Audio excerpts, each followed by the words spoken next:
Graça e paz, irmãos. Vamos abrir as nossas Bíblias no livro do profeta Amós. Hoje nós leremos o capítulo de número 8. Diz assim a palavra do Senhor. O Senhor Deus me fez ver isto. Eis aqui um cesto de frutos de verão. E perguntou: que vês, Amós? Eu respondi: um cesto de frutos de verão.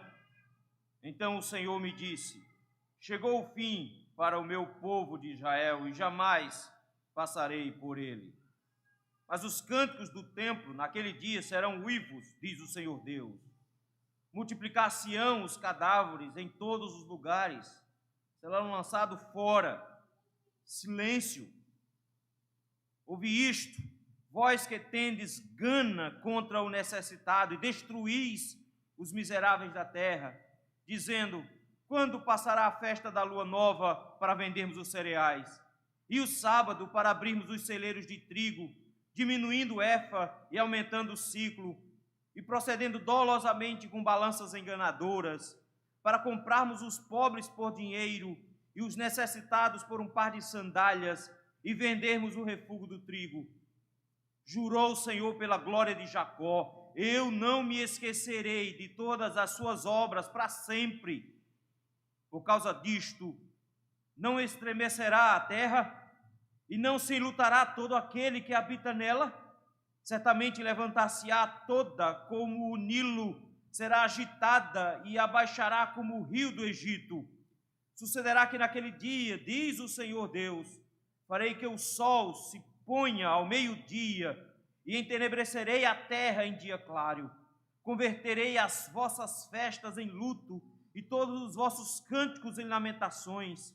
Porei pano de saco sobre todos os lombos, e calva sobre toda a cabeça. E farei que isso seja como luto por um filho único, luto cujo fim será como o dia de amarguras. Eis que vem dias, diz o Senhor Deus, em que enviarei fome sobre a terra, não de pão, nem sede de água, mas de ouvir as palavras do Senhor. Andarão de mar a mar, do norte até o oriente, correrão por toda parte procurando a palavra do Senhor e não a acharão. Naquele dia as virgens formosas e os jovens desmaiarão de sede. Os que agora juram pelo ídolo de Samaria e dizem: como é certo viver o teu Deus, ó Dan, e como é certo viver o culto de Berseba, esses mesmos cairão e não se levantarão jamais. Vamos orar?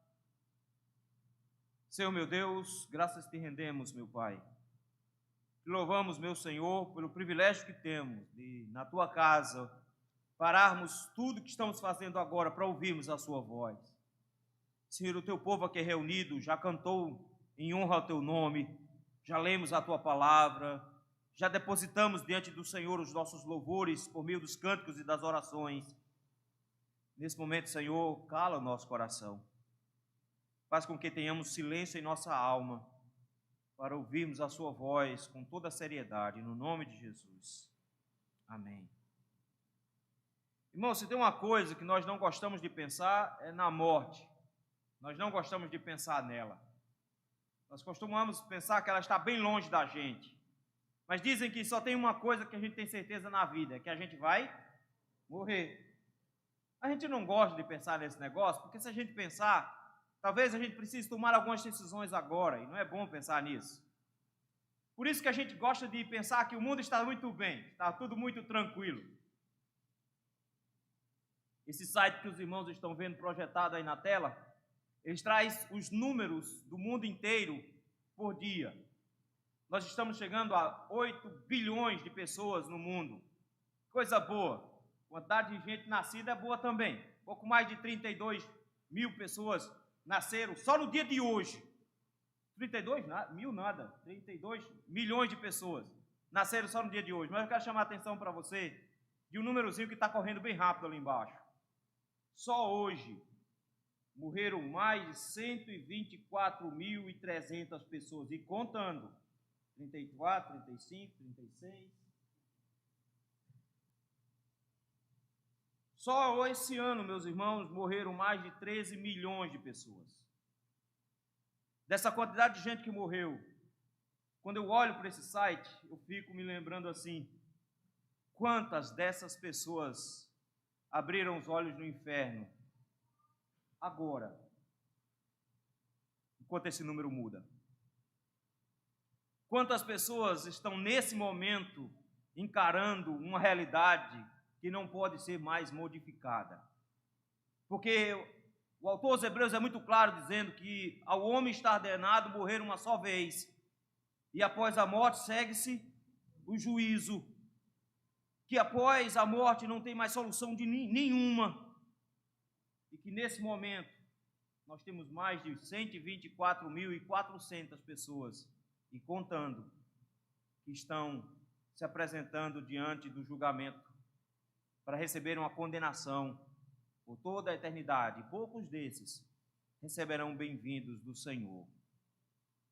Isso, queridos, deveria ser para nós uma grande advertência, para que nós prestássemos muito bem atenção, que aquele númerozinho andando tão rápido, o próximo número pode ser o nosso, e que nós iremos estar diante do Senhor prestando as contas diante dele. Porque nós costumamos pensar no juízo final como sendo somente o último dia quando Cristo vier. Isso é verdade. Mas pode ser que Cristo não venha agora, mas pode ser que nós venhamos a nos encontrar com Ele, com a morte. Daí a necessidade de ficarmos atentos ao juízo do Senhor sobre os homens. É sobre isso que o profeta Amós está falando aqui no capítulo de número 8. O texto de Amós é um texto duro, não é um texto fácil de se lidar. Ele está trazendo sempre mensagens de condenação. Os seus primeiros capítulos foram condenações às nações, principalmente o capítulo 1. E Israel ficou muito feliz. Mas o Senhor chamou o profeta Amós lá da fazenda dele, cuidando de gado, colhendo sicômoros, trouxe para a região de Israel, para a região de Samaria, para anunciar que o Senhor estava julgando também o seu povo. E a segunda parte desse livro consta de uma série de visões, que começaram lá no capítulo de número 6, aliás, no capítulo número 7. Ele trouxe pelo menos duas visões que de cara ele clamou ao Senhor. O Senhor disse que ia trazer gafanhotos, e ele orou a Deus, pediu a Deus, dizendo: Senhor, não tem como eles aguentarem, rogo-te que o Senhor pode, como é que Jacó vai subsistir? E o texto nos diz que o Senhor ouviu a oração no versículo 3 e disse: não vai acontecer a praga de gafanhotos. Em seguida, versículo 4, vem fogo, saraiva, e ele diz: Senhor, Jacó é pequenininho, Senhor, tenha misericórdia. E o Senhor suspendeu a praga com fogo. Mas vem uma terceira visão, quando o Senhor mostra um prumo e mostra a cidade de Samaria e Israel como um muro que está pendendo.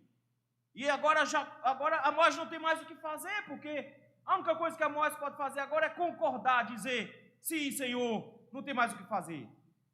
E o Senhor diz que está medindo Israel, e que, versículo número 8, jamais passarei por ele. Ele diz: eu não vou deixar impune essa situação, pelo contrário, eu vou destruir os santuários deles, versículo 9. Eu vou me levantar com uma espada contra a casa de Jeroboão. Eu vou destruir Israel.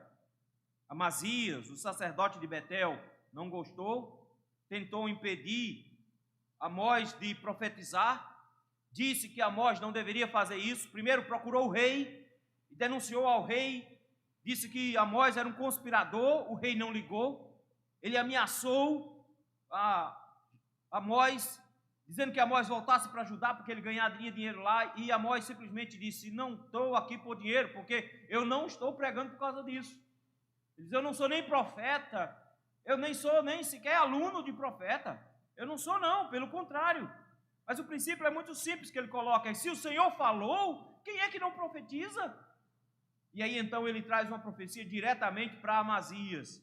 Ele diz: escute então a palavra do Senhor, você que diz, versículo 16, não profetize contra Israel, nem fale contra a casa de Isaac, pois olhe, sua mulher se prostituirá na cidade, os teus filhos e tuas filhas cairão à espada, a tua terra será repartida a cordel, você morrerá na terra imunda, e Israel ainda vai ser levado cativo para fora de sua terra.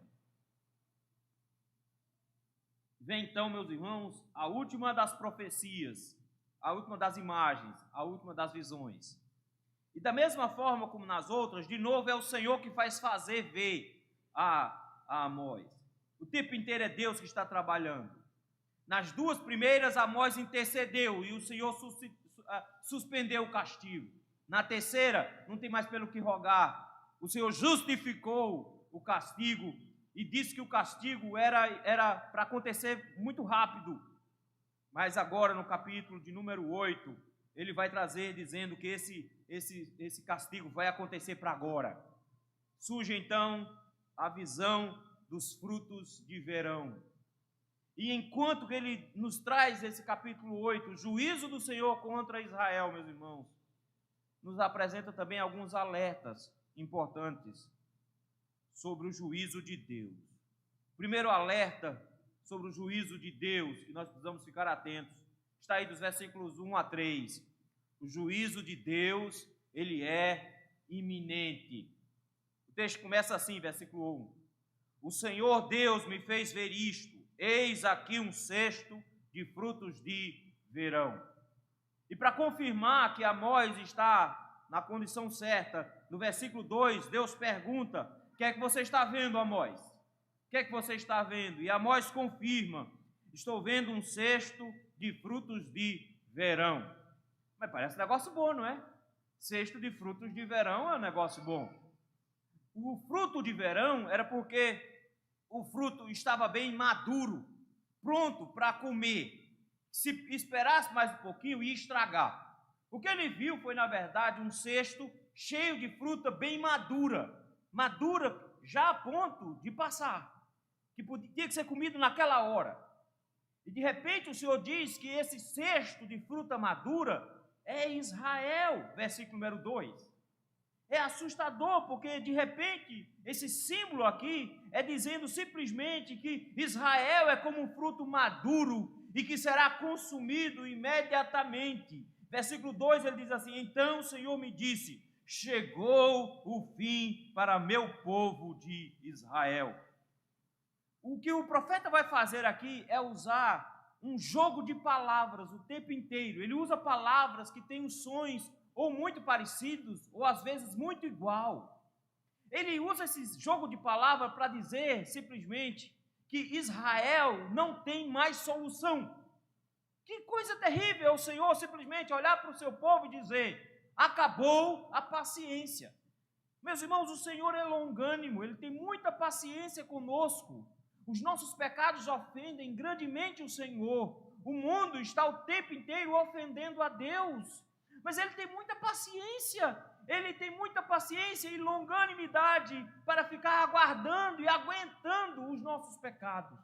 Mas não pense que a longanimidade do Senhor é para sempre. Pelo contrário, ela é longa, mas ela não vai durar sempre, ela vai se encerrar. E o que Ele está olhando aqui para o povo e dizendo é: vocês precisam compreender que chega. Tem uma hora que a gota final derrama o copo. Tem uma hora que o cálice de ira está cheio. E nesse momento, meus irmãos, o Senhor simplesmente diz para Israel que já chegou o fim do povo dele. Chegou o final. Ele simplesmente diz: não tem mais como sair dessa. Olha a frase final do versículo número 2. Ele diz assim: jamais passarei por ele. Isso aqui é uma frase duríssima, porque essa palavra remete à Páscoa, quando o anjo da morte avançou contra os primogênitos do Egito, e toda casa onde havia sangue na porta, o anjo passou por sobre a casa. Por isso que o nome da festa era Páscoa. O Senhor passou por eles, o anjo da morte passou por eles e os não pegou. Ele chega agora e diz: acabou Páscoa, não tem mais Páscoa. Porque não existe mais casa em Israel onde haja um umbral manchado de sangue. Não existe em Israel um lugar onde possa haver alguma pureza. Pelo contrário, acabou. O anjo da morte virá e vai passar por todos os lugares. E o pior, não existe como evitar esse julgamento. Vai acontecer.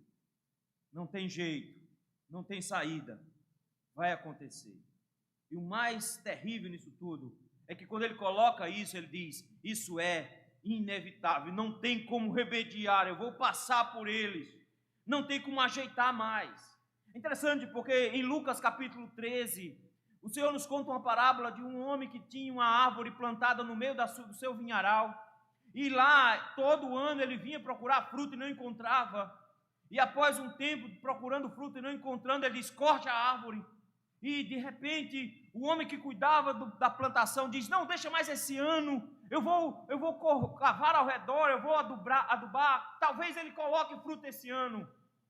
E o que acontece aqui é que o Senhor está dizendo que não vai mais esperar, não tem mais saída, não tem mais como ajeitar, não cabe mais aqui arrependimento, não cabe aqui mais conversão, não cabe aqui mais mudança. O Senhor não tem mais uma mensagem de graça para Israel. O Senhor não está dando mais nenhuma oportunidade, Ele simplesmente está dizendo: acabou, não adianta, não vai mais para canto nenhum. O que é que vocês têm que esperar? Consequências terríveis para vocês. Versículo 3. Olha o que é que ele promete no versículo 3. Ele diz: vocês vão parar de cantar no templo. Sabe o que é terrível? É porque esse povo era muito religioso.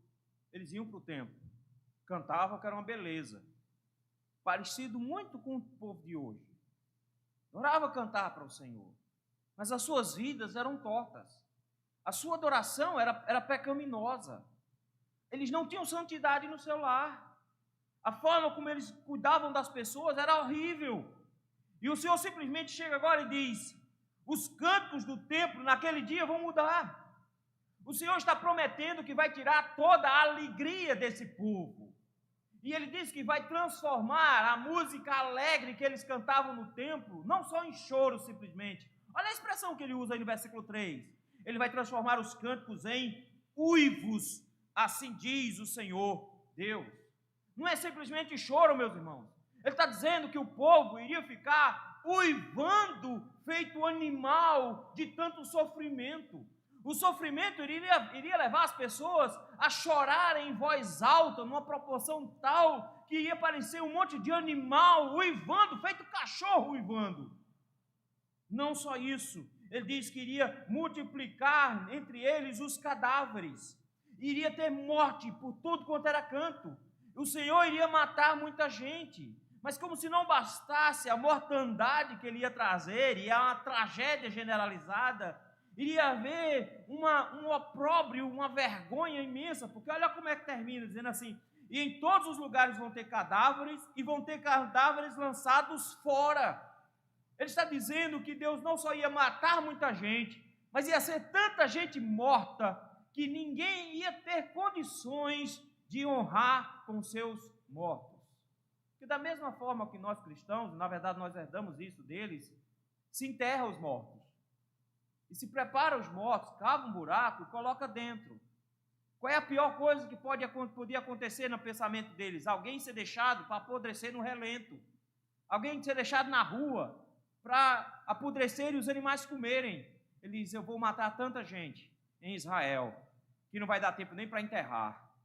Vão ficar espalhados pelas ruas, jogados pelos cantos. Tamanha a mortandade que eu vou realizar. Isso tudo, meus irmãos, porque eles preferiram confiar em alianças, eles preferiram confiar em riquezas, eles preferiram confiar na própria força, achando que não precisavam de Deus, achando que podiam continuar vivendo as suas vidas do seu jeito, e de repente o Senhor nos alerta para o fato de que o juízo de Deus é importante, ele é iminente, e quando ele tiver de acontecer, vai acontecer rápido, e quando ele tiver de acontecer, será destruidor. Você pode estar pensando assim: ótimo, mas já faz 2000 anos que a gente espera Jesus chegar.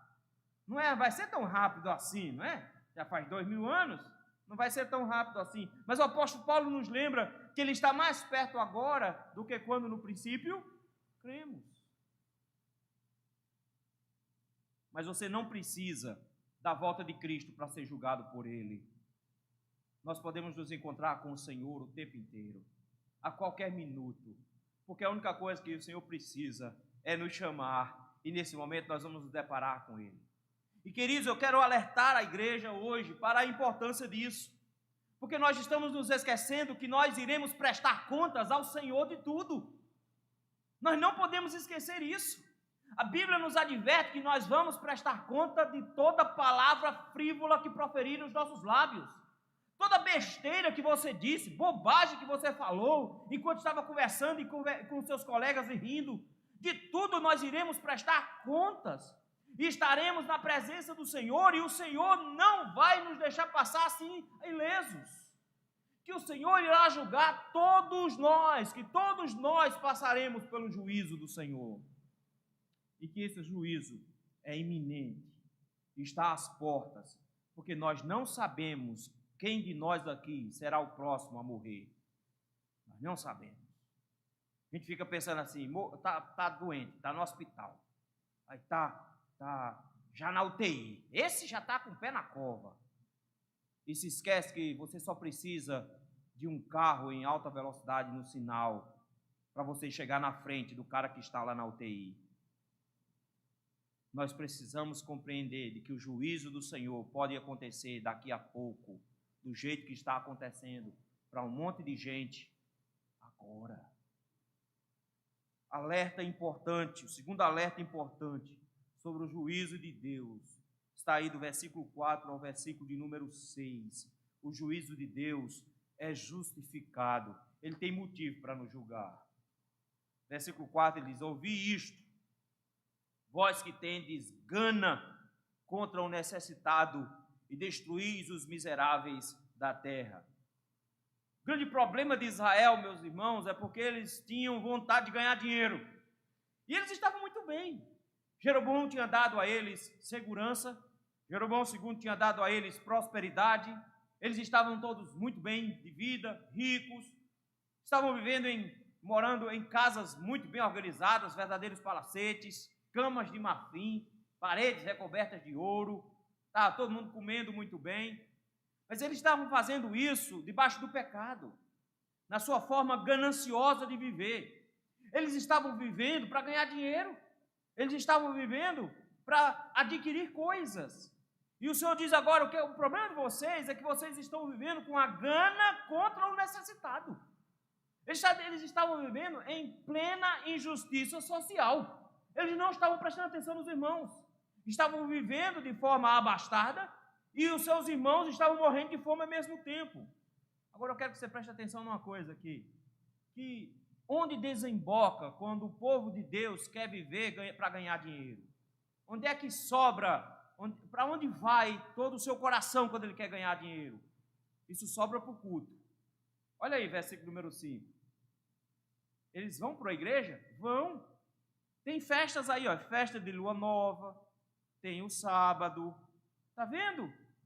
Eles tinham festas, eles tinham culto. Agora eu quero que você preste atenção qual era a atitude deles no culto. Eles iam domingo à noite para o culto e ficavam pensando assim, será que não termina essa pregação não? Que culto comprido.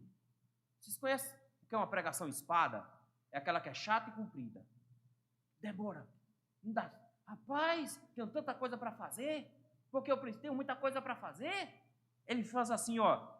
Quando passará a festa de lua nova para vendermos os cereais? Porque na festa de lua nova, o comércio fechava. E os comerciantes iam para o culto e eles ficavam pensando, rapaz, esse culto não termina não? Cara, que demora. Uma festa desse tamanho, quando é que a festa termina para a gente poder abrir o comércio para ganhar dinheiro? Quando é que esse negócio termina aqui? Eles estavam no culto, eles estavam na festa da lua nova, eles não faltavam o culto, mas a preocupação deles era com ganhar dinheiro. E eles ficam pensando assim, está demorando demais essa festa para terminar, quando é que termina? E tem mais, e o sábado? Quando é que o sábado termina? Rapaz, toda semana tem um dia para parar. Que coisa, não é? A gente precisa ganhar dinheiro, a gente precisa viver, a gente precisa se dar bem na vida. Está gastando um sábado todo sem fazer nada? Não, a gente está doido é que o sábado termine para a gente conseguir abrir os celeiros de trigo. Vejam qual é a cabeça deles.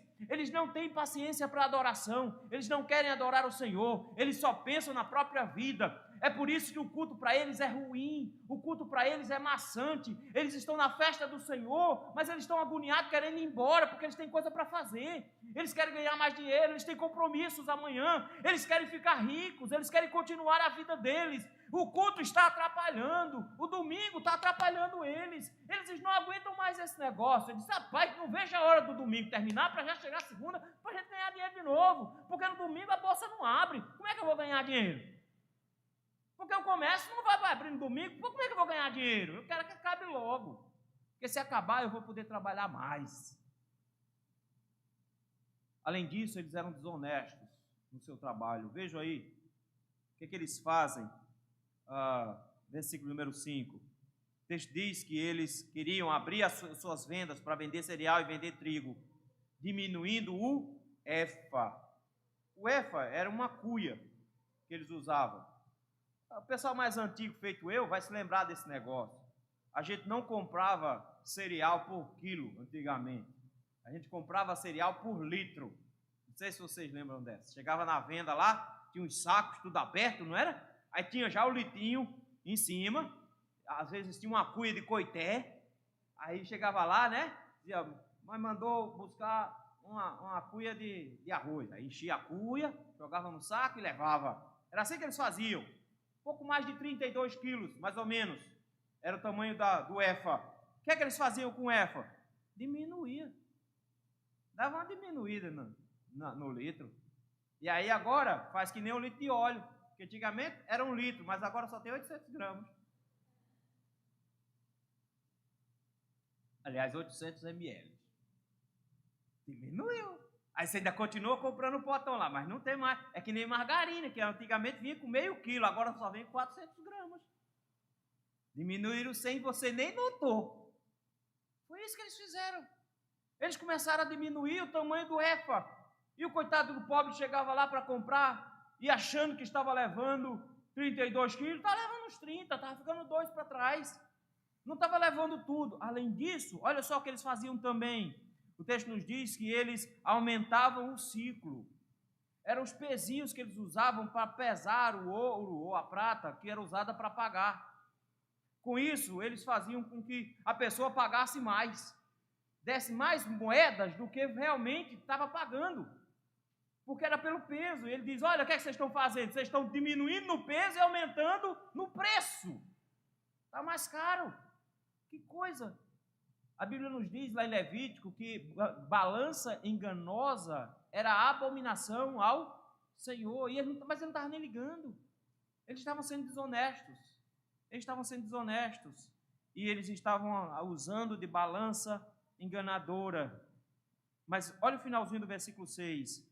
O texto diz que eles estavam vendendo refúgio de trigo. O que era refúgio de trigo? Era o trigo contaminado.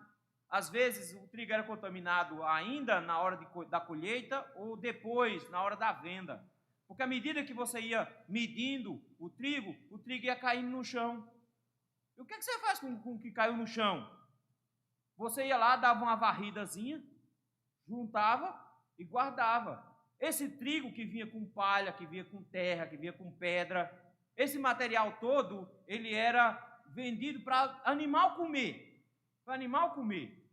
Mas eles não estavam fazendo isso, não.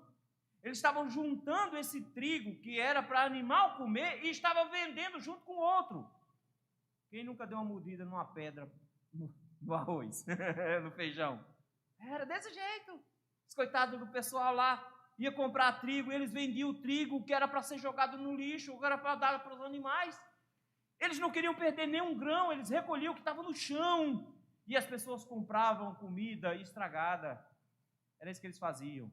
Mas por que eles queriam tanto dinheiro?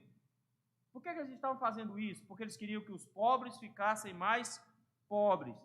Mas por que eles queriam que os pobres ficassem pobres? Versículo 6. Para comprarmos os pobres por dinheiro e os necessitados por um par de sandália. Porque naquela época, quando você não tinha mais dinheiro para comprar comida, não tinha como sustentar os seus filhos e sua esposa, você podia chegar para um comerciante desse e dizer, eu quero me vender como escravo para você. E aí, quando ele se vendia como escravo, no mínimo ele tinha garantido comida para a família. Porque em troca da comida ele ia trabalhar o resto da vida. Ia ficar trabalhando agora como escravo. E o dinheiro que ganhava como escravo, torrava rapidinho em casa.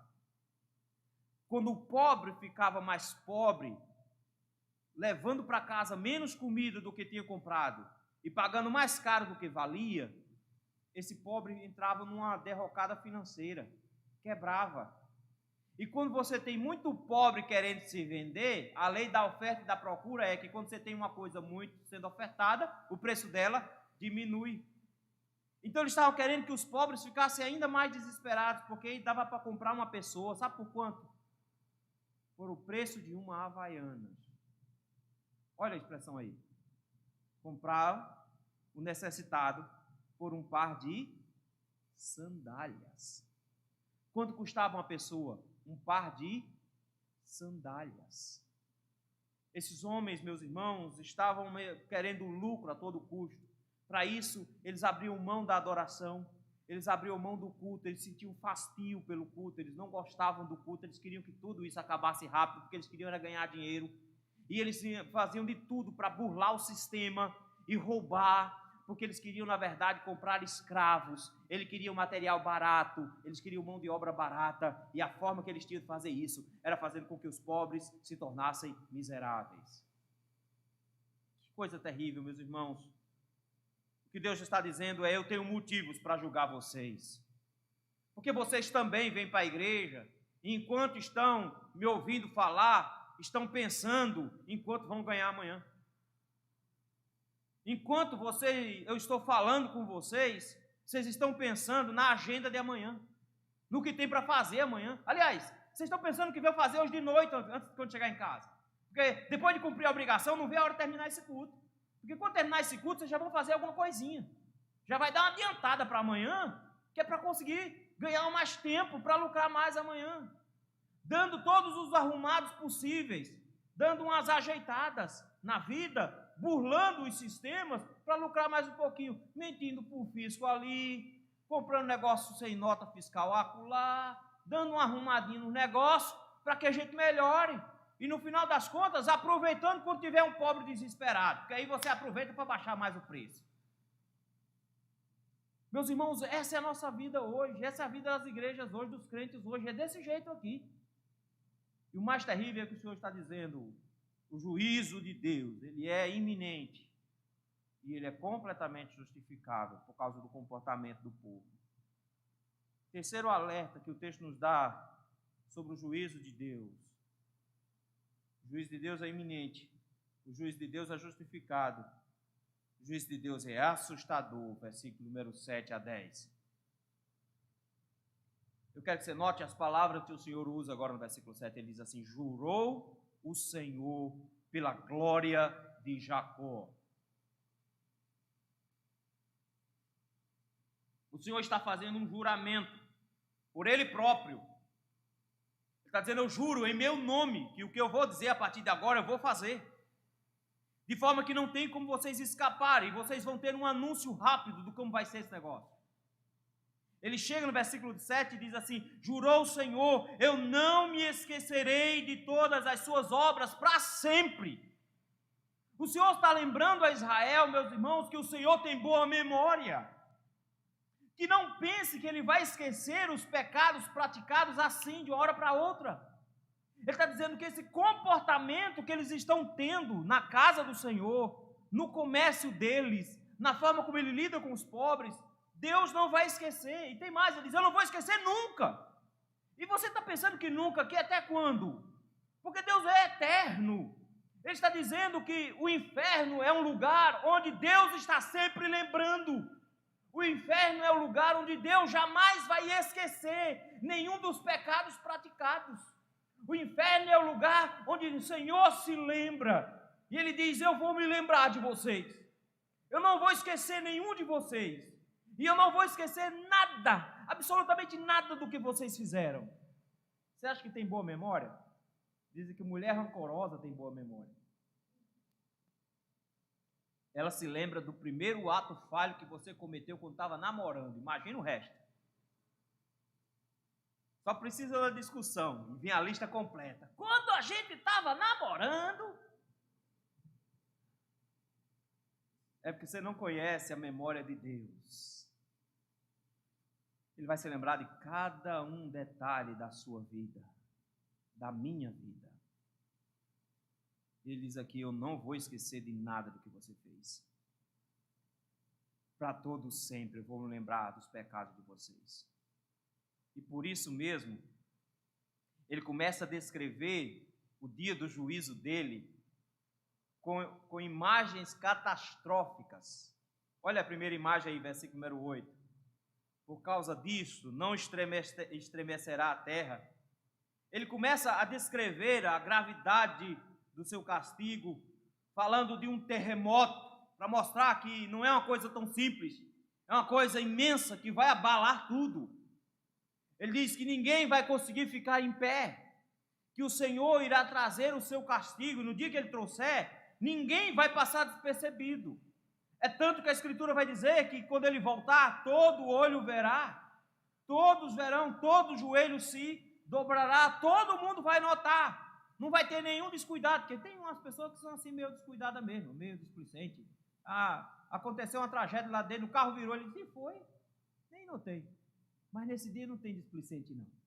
Todos vão ver, todos vão notar. Ele diz: vai ser como estremecer da terra, a terra vai se abalar, e não se enlutará todo aquele que nela habita, todos irão passar pela morte, todos ficarão enlutados, e terá uma tristeza profunda. A primeira imagem que ele nos traz é a imagem de um terremoto. A segunda imagem está aí no versículo de número 8, de uma grande enchente. Ele diz assim: certamente levantar-se-á toda como o Nilo, será agitada e abaixará como o rio do Egito. O Nilo era muito conhecido por eles. Eles não só tinham passado 400 anos lá, mas era pertinho, eles conheciam muito bem. E o Nilo era conhecido pelo tamanho das enchentes. O Nilo é um rio que vem correndo e quando chega próximo ao mar, ele se abre num delta. Então você tem uma região bem longa, mas uma planície. Essa planície não suporta o rio e ele se espalha. Mas é um rio que aumenta muito o seu volume. Em algumas épocas do ano, com as chuvas, ele pode aumentar até 8 metros de profundidade. Ele sobe muito. E quando isso acontecia, alagava tudo, enchia tudo. Parecia Recife quando chove. Mais ou menos isso. A água sobe do nada, sobe muito rápido e cobre tudo. E de uma hora para outra, você tem uma tragédia imensa. Você tem uma tragédia imensa. É isso que ele está colocando aqui. Vai ser rápido e vai ser imenso. Vai ser como uma inundação do rio lá no Egito. Veja aí, versículo número 9, terceiro sinal, ele diz: vai haver trevas. Não será um dia de luz, não será um dia bonito, pelo contrário, será um dia de trevas. Ele diz assim: sucederá naquele dia, diz o Senhor Deus, farei que o sol se ponha ao meio-dia. Ele diz: vai ficar tudo escuro. A gente não sabe se essas ilustrações aqui, essas imagens, foi o que realmente aconteceu. Há quem diga que sim. Alguns historiadores dizem que realmente houve um terremoto e um eclipse quando a Síria invadiu. A gente não sabe ao certo se foi isso mesmo. Mas o que ele está dizendo aqui é: existem figuras grandiosas aqui do tamanho do juízo que Deus vai executar. Terremoto, inundação, trevas. E não é treva mais ou menos não, é treva ao meio-dia. E vai ficar escuro, de forma que a terra, em pleno dia claro, vai ficar escuro, ao meio-dia, vai ficar tudo escuro. E por último, versículo número 10, a última imagem que ele nos usa, é a imagem de um velório. E ele diz assim: converterei as vossas festas em luto. Ele já tinha dito lá no versículo 3, que os cânticos iriam se tornar em uivos. Agora ele explica por quê. Ele diz: é velório, mas não é um velório qualquer. Preste atenção. Converterei as vossas festas em luto, e todos os vossos cânticos em lamentações. Porei pano de saco sobre os vossos lombos e calva sobre a vossa cabeça. Veja, não é um luto comum aqui, não. Ele trouxe duas imagens terríveis aqui. Primeiro, pano de saco sobre os ombros. Isso era sinal de profunda tristeza, de alguém que tinha perdido algo muito importante, alguém que estava desesperado. Não só isso, quando ele diz que iria colocar calva sobre a cabeça, não é o que está acontecendo comigo, não.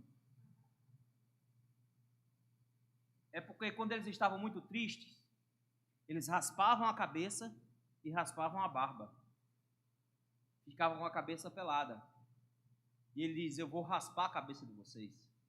Vou colocar pano de saco nas costas de vocês. Porque vocês perderam uma coisa importante. Ele diz: eu vou dar a vocês um luto. Luto, final do versículo 10, de filho único. Você sabe o que é perder um filho? É uma dor terrível. É terrível. A gente não gosta nem de pensar nisso. Nem de pensar no negócio. Só em pensar no negócio desse a gente perde o sono. E o que é perder quando você só tem um? Um único filho. Perder o único filho era perder tudo. Porque a partir daquele instante a sua família morria. Não tinha mais descendência. Não tinha mais geração. O seu nome se acabava ali. Perder o filho único era perder toda a esperança. Era perder toda a expectativa. Ele diz: eu vou colocar vocês na mesma condição que eu coloquei o Egito lá atrás, perdendo os seus primogênitos. Vocês só têm um filho e esse filho vai morrer. É o pior luto que existe, o luto de um filho. E o pior luto de um filho é quando esse filho era único, não tem mais ninguém. Ele diz: é esse tipo de sofrimento que eu vou trazer sobre vocês. Eu vou trazer o sofrimento. É por isso que ele diz, no final do versículo 10, esse dia vai ser um dia de amarguras, um dia de muito sofrimento. Queridos, o que o Senhor está fazendo aqui do versículo 8 até o versículo 10, do versículo 7 ao versículo 10, é descrevendo o Senhor derramando toda a sua ira contra os seus inimigos. É o Senhor derramando sua ira contra Israel. É o Senhor descrevendo o que é que esperam os ímpios. Ele diz: o que esperam no juízo de Deus é condenação extrema, é morte eterna, é tristeza profunda e irremediável, é um final assustador. Mas não sei por que as pessoas acham que o inferno ele é muito suportável. As pessoas pensam: a gente encara, a gente dá conta. Oxe, se me botar no inferno eu vou dançar com o cão, estou nem ligando, eu dou conta desse negócio. É porque você não entendeu o desespero que está por trás disso. O texto diz que lá é um lugar onde o fogo jamais apaga, onde o bicho jamais morre. É um lugar de choro e de ranger de dentes, de desespero total e completo e irremediável. Nunca mais haverá nenhum tipo de graça. Você tem noção do que é isso? De quantas graças você tem? Lá fora está quente. O calor tá bom lá fora. Tá chovendo, mas tá quente, abafado, não tá? E aqui dentro? 27 graus. Coisa boa, não é? Friozinho. Você sabia que isso é graça? Isso é graça de Deus. Porque você podia estar 40 graus lá fora e ainda se abanando e não dando conta. Porque até a brisazinha gelada é graça de Deus. Você já parou para pensar que tomar um banho é graça de Deus? Ter uma roupa para vestir é graça de Deus? Dar um gole num copo d'água é graça de Deus? Ir no banheiro é graça de Deus? Já parou para pensar nisso? Que tudo isso é graça de Deus? Experimentar alguma comida, até quando ela é mais ou menos ruim, é graça de Deus ainda? E o que é o inferno?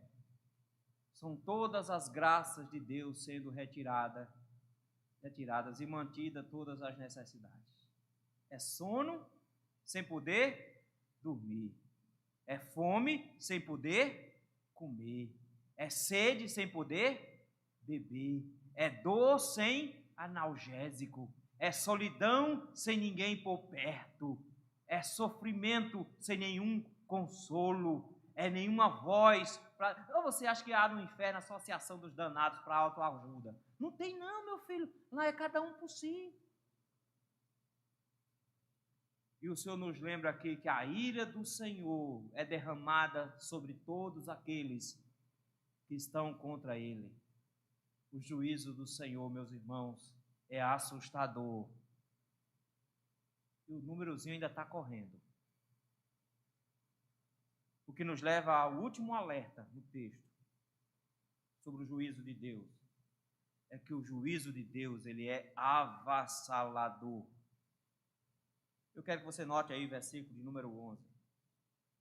Ele diz assim: eis que vem dias, diz o Senhor, em que enviarei fome sobre a terra, não de pão, nem sede de água, mas de ouvir as palavras do Senhor. Isso agora é coisa boa. Isso é um negócio bom.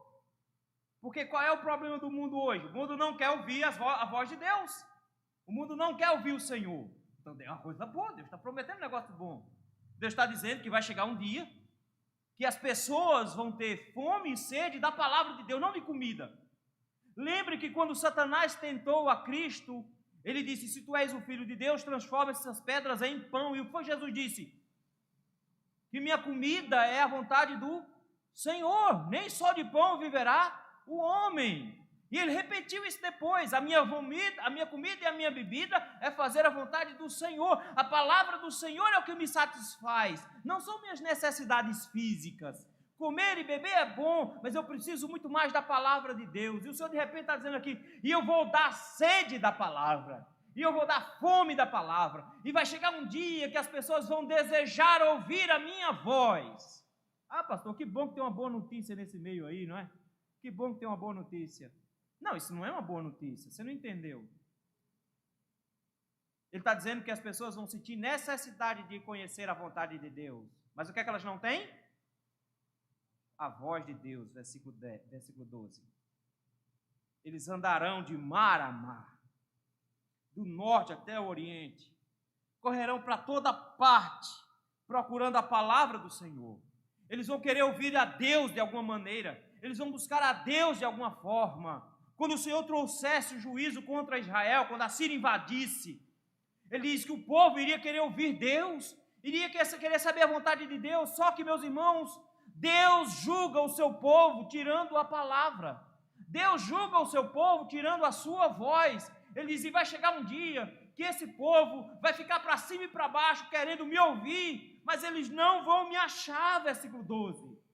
Eu não vou estar lá para falar com eles. Aprendam de uma vez por todas, meus irmãos, quando você passa a vida toda ignorando a palavra de Deus, vai chegar um dia na sua morte que você vai desejar ouvir a palavra de Deus, mas não a terá mais. Isso aconteceu com Saul, a gente estava estudando isso durante os últimos meses, de como Saul ignorou todas as vezes que Deus falou com ele, todas as ordens que Deus deu a Saul, Saul ignorou, até no dia que Deus o abandonou, e que ele queria saber da vontade de Deus e não conseguiu, porque Deus não falava com ele por sonhos, Deus não falava com ele por meio de Urim e Tumim, Deus não falava com ele por meio de profetas, e ele precisou ir para um centro espírita, no desespero de tentar ouvir a voz de Deus, e a única coisa que ele conseguiu ouvir foi a voz de um demônio. Nunca mais ouviu a voz de Deus, porque Deus resolveu não falar mais com ele. O que o texto está dizendo é que Israel iria sentir fome e sede da palavra tarde demais. Tarde demais. E isso é assustador demais, é assustador e avassalador, porque a pior coisa que pode acontecer conosco, meus irmãos, é o Senhor nos abandonar. Deixa eu dizer um negócio para você. O lugar onde mais tem gente orando hoje é no inferno. Eles oram de dia e de noite. O Senhor nos contou a história de um homem rico que, morrendo, nunca tendo acudido um leproso que estava na sua porta, chamado Lázaro. Chegando no inferno, vendo Lázaro numa boa condição, pede coisas o tempo inteiro. Manda que Lázaro molhe a ponta do dedo, só um pingo d'água. Eu não quero um copo, não. Só um pingo d'água na minha língua. É tão pouca coisa. Para que serve um pingo d'água na língua de alguém que está morrendo de sede? Serve de nada. Não dá nem para gerar saliva. O que é que serve? E qual é a resposta? Não. Ah, Senhor, manda Lázaro lá e avisar para os meus irmãos para ele não vir para cá. A resposta? Não. Ele ora, ele pede, mas todas as respostas são não. Não. Eles buscam a palavra de Deus, mas eles não a possuem. E isso definha qualquer um. Veja aí versículo 13. Virgens formosas, moças bonitas. A gente pensa que o pessoal que está naqueles números ali é tudo gente velha e feia. Não tem nenhuma mícia ali no processo, né? Aqueles numerozinhos ali. Não pode ter moça bonita ali. Moça bonita não morre, não é? Ela se encanta, vira borboleta. Não pode morrer ali, não. Ela disse, naquele dia, as moças bonitas de Israel e os rapazões, aqueles portão malhado, tudo marombado, sabe o que vai acontecer? Eles desmaiarão de sede. Isso é desespero. Porque eles não possuem mais a voz do Senhor. Porque Deus não fala mais com eles. Porque Deus não mais se comunica com eles. Eles cairão desesperados. E por que é que Deus está fazendo isso com eles? Porque em vida eles nunca ouviram a Deus, versículo 14. Eles estão jurando pelo ídolo de Samaria. Notou aí? Isso é idolatria. Eles estão confiados no ídolo. O que é que eles dizem? Como é certo viver o teu Deus, ó Dan. Vida boa, é a vida dessa adoração aqui, deste culto feito em Dan, na tribo de Dan. Esse é que é o culto bom. Como é certo viver o culto de Berseba. A gente quer o culto do jeito da gente, não estou aqui? Que coisa boa, que bom estar aqui nessa igreja. Tudo bom. O culto é do jeito que a gente quer, o louvor é um louvor do jeito que a gente gosta, a pregação é aquela pregação culto do jeito que a gente gosta. A gente chega a sair animado para casa, doido para ganhar dinheiro de novo. Coisa boa, né? É lugar bom é aqueles. Enquanto vocês ficarem encantados com o culto que vocês têm, enquanto vocês ficarem encantados com a adoração que vocês possuem, uma adoração que é longe da palavra do Senhor, que não leva em consideração a vontade do Senhor, o Senhor vai tirar de forma definitiva a sua palavra e vai chegar um dia que você iria querer ouvir uma pregação de verdade e você não vai ouvir. E no final ele diz, esses mesmos cairão e não se levantarão jamais. Isso aqui é destruição eterna, meus irmãos. Porque o juízo do Senhor, ele é avassalador. Ele tira a sua voz e não entrega mais. Isso nos leva, meus irmãos, a alguns alertas bem rápidos aqui. Eu gostaria de trazer um alerta para todos nós. Primeira coisa que eu preciso lembrar aos irmãos: todos nós vamos comparecer perante o tribunal de Cristo. Todos nós iremos estar diante do Senhor e seremos julgados por Ele. Não ache que isso é bobagem. Não ache que isso é besteira. Eu preciso alertar a todos aqui presentes que o Senhor está nos lembrando de que o seu juízo é iminente. Ele está para acontecer a qualquer instante. Ele está para acontecer a qualquer minuto. Que pode ser que o Senhor, no abrir e fechar de olhos, no ressoar da última trombeta, Ele rasgue os céus e apareça ainda hoje à noite. Como cantamos hoje, assim como o relâmpago que sai no Oriente se mostra no Ocidente. Assim é a vinda do Filho do Homem. Nós cantamos isso hoje à noite. Pode ser que isso aconteça hoje à noite e o Senhor traga o juízo final sobre todos. Mas pode ser que isso não aconteça agora. Mas pode ser que a morte esteja nos assaltando ao nosso lado, porque nós não sabemos a hora que ela vai bater na nossa porta. Precisamos estar preparados para isso. E você precisa saber que o juízo do Senhor não está muito longe de você e de mim. Ele está a um passo de cada um de nós. A um passo de mim e de você. E todos aqueles que viveram as suas vidas do jeito que bem entenderam, serão obrigados a prestar contas ao Senhor. E Ele diz, e não passarão por mim.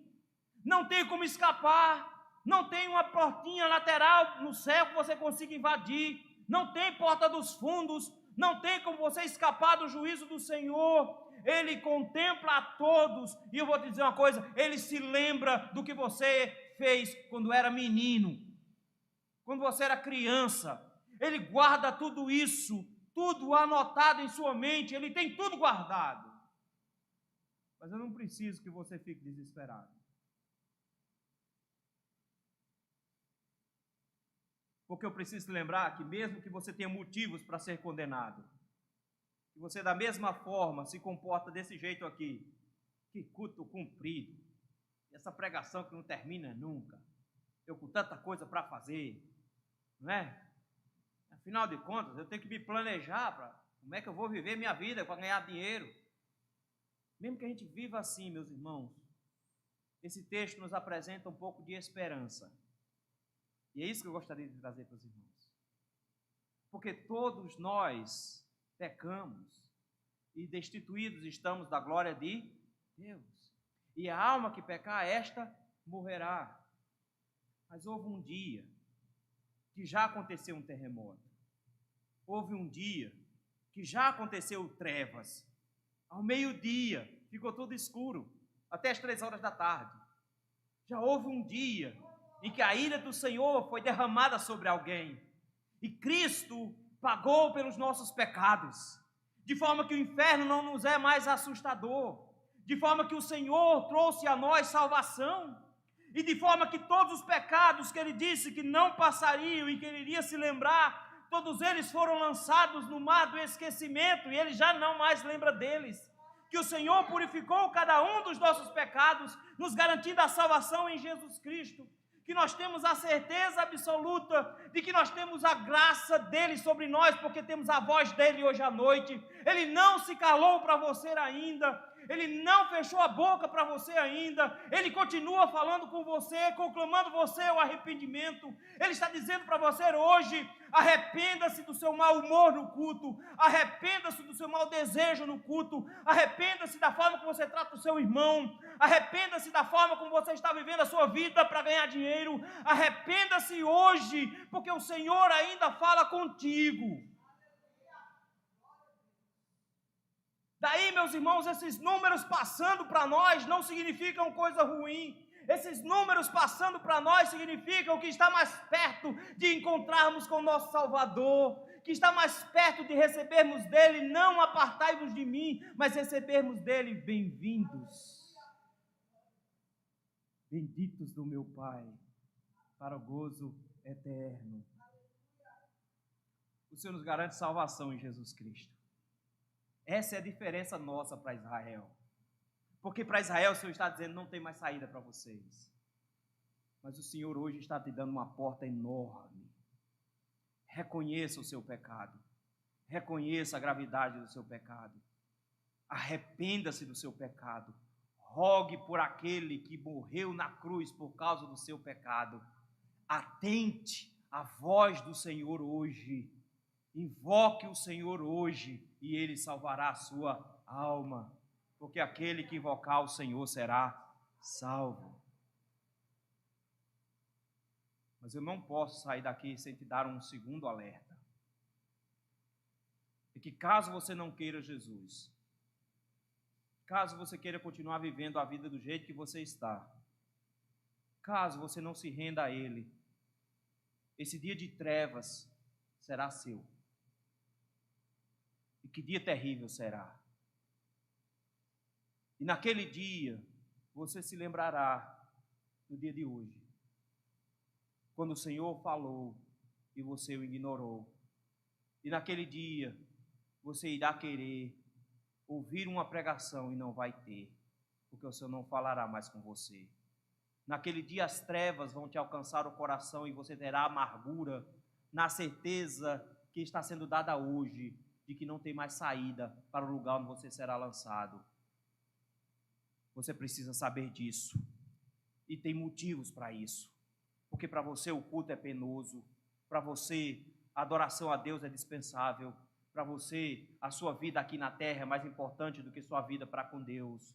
E o Senhor não vai deixar isso barato para sempre. Por isso, meu conselho: arrependa-se hoje. Renda-se hoje diante do Senhor. Desde que nós começamos esse sermão, já notou quantas pessoas morreram? Já passamos de 130 mil pessoas. Isso foi só hoje. Quando der meia-noite, esse número zera e volta a contar tudo de novo. Talvez eu e você sejamos contados qualquer hora dessa nesses números aqui. Se você estiver debaixo do sangue de Jesus Cristo, será o seu dia mais feliz. Se você estiver debaixo do sangue de Jesus Cristo, você será acolhido nos braços do Pai. Porque os seus pecados foram esquecidos. Porque todos os seus pecados foram em Cristo perdoados. O seu dia de trevas foi lançado sobre as costas dele, porque você deu ouvidos à palavra dele. Mas se não, esse número aqui será um dia terrível para você, porque você terá todos os seus pecados punidos no inferno, porque o Senhor irá derramar toda a sua ira e transformará o seu dia em trevas, porque você não deu ouvidos à voz do Senhor. Vamos pedir perdão a Ele agora. Vamos resolver esse problema logo. Baixe sua cabeça comigo.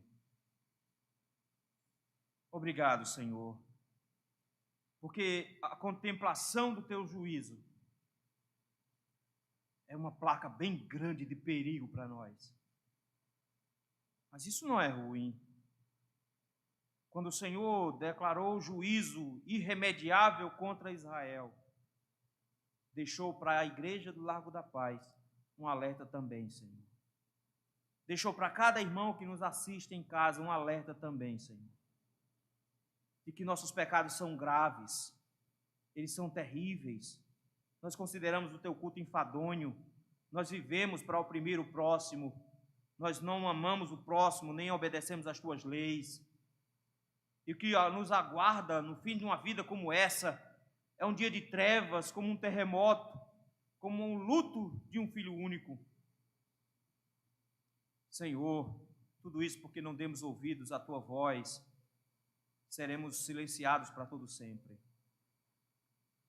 Mas, Senhor, queremos neste instante pedir perdão por isso. Te rogar, Senhor, por todo o enjoo que nós sentimos com o teu culto. Te rogar misericórdia, Senhor, pela forma impiedosa com a qual nós caminhamos. Perdoa, Senhor, todos nós. E é confiados nesse perdão, Senhor, porque o Senhor já enfrentou um luto de um filho único.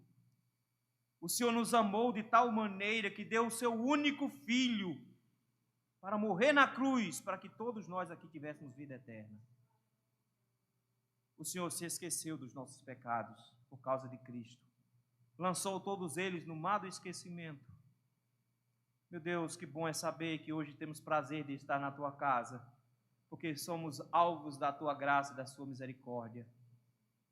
Abre os nossos ouvidos para ouvir a sua voz, Senhor. E assim, meu Pai, matarmos essa sede da tua palavra. Que o nosso coração se encante com a tua voz, não com homens ímpios que pregam aí fora, mas com a tua palavra. E assim sejamos contados entre aqueles que foram lavados e remidos no sangue de Jesus Cristo.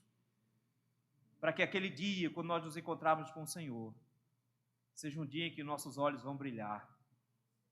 Seja o dia que nós vamos sorrir de orelha a orelha. Que estaremos tremendo, não de medo, mas de alegria. Senhor, como nós estaremos nervosos, mas como será maravilhoso apertar a sua mão, receber o seu abraço e ouvir a sua doce voz nos dizendo: vinde benditos do meu Pai. Que bom é saber dessa tua promessa, Senhor. Tu és fiel para conosco. Por isso, Pai, perdoa os nossos pecados, nos lava pelo sangue de Jesus Cristo. Fala conosco para que possamos andar nos teus caminhos, nos dar a certeza de que o juízo final não será mais para nós. Nós passamos da morte para a vida. No nome de Jesus Cristo. Amém.